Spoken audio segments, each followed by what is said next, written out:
పారిశ్రామిక వాడలకు సంబంధించి 5 లక్షల కోట్ల విలువైన భూముల్ని 5,000 కోట్లకు అమ్మేసేందుకు ప్రభుత్వం ప్రయత్నిస్తోందని ఆరోపించారు మాజీ మంత్రి హరీష్ రావు.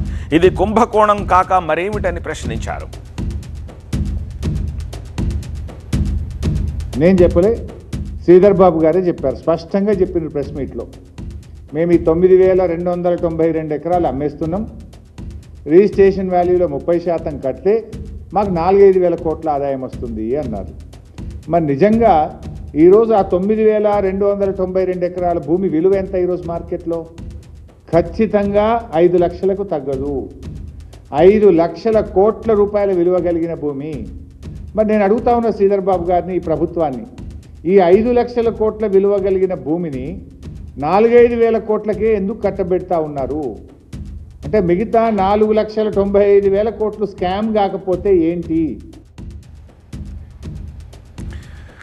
ఇంత కీలకమైన నిర్ణయం తీసుకునే ముందు అసెంబ్లీ సమావేశాలు ఏర్పాటు చేయాల్సిందన్నారు హరీష్ రావు. 2 ఏళ్ల తెలంగాణ బడ్జెట్తో సమానమైన భూముల విషయంలో ఇలాగే వ్యవహరిస్తారా అని ప్రశ్నించారు. ఇంత పెద్ద ముఖ్యమైన కీలకమైన నిర్ణయాన్ని మీరు అసెంబ్లీ పెట్టాల్సింది, అసెంబ్లీలో చర్చించండి. 5 లక్షల కోట్లు మన బడ్జెట్ కంటే రెట్టింపు కదా. మన రాష్ట్ర ప్రభుత్వ బడ్జెట్తో 2 అంతల స్కామ్ ఇది. మన బడ్జెట్ 2.5 లక్షల కోట్లు దాటలేదు. మీరు పెట్టుడు 3 లక్షలు పెట్టినా దాటుడు 2.5 దాటలేదు. అంటే 5 లక్షల కోట్లు అంటే 2 సంవత్సరాల బడ్జెట్తో సమానమైన ఇంత ప్రధానమైనటువంటి నిర్ణయాన్ని మీరు శాసనసభకు పెట్టకుండా, సభలో చర్చించకుండా, రాత్రికి రాత్రే పాలసీ పెట్టి 1,000 కోట్లు, లక్షల కోట్లు కొల్లగొట్టమంటే బీఆర్ఎస్ పార్టీ చూస్తూ ఊరుకోదు.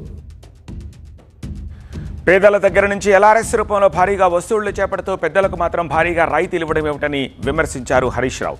పేదలకు ఒక నీతి, పెద్దలకు ఒక నీతి ఉంటుందా అని ప్రశ్నించారు. అంటే పేదవాడికి ఒక న్యాయం, పెద్దోడికి ఒక న్యాయం. ఇది ఎల్ఆర్ఎస్లో 60%, 80% ఎస్ఆర్ఓ వాల్యూలో ముక్కుబిండి వసూలు చేస్తుంది.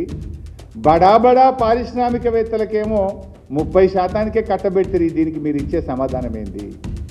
పేదవాడికో న్యాయం, పెద్దోడికో న్యాయం ఉంటుందా అని అడుగుతా ఉన్నా.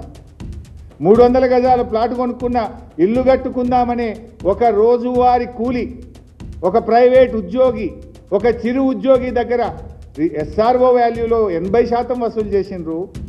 1,000 కోట్లకు పడగలెత్తిన పారిశ్రామికవేత్త దగ్గర 30%కే మీరు మల్టిపుల్ జోన్ కన్వర్ట్ చేస్తే నీతి ఎక్కడిది అని అడుగుతా ఉన్నా.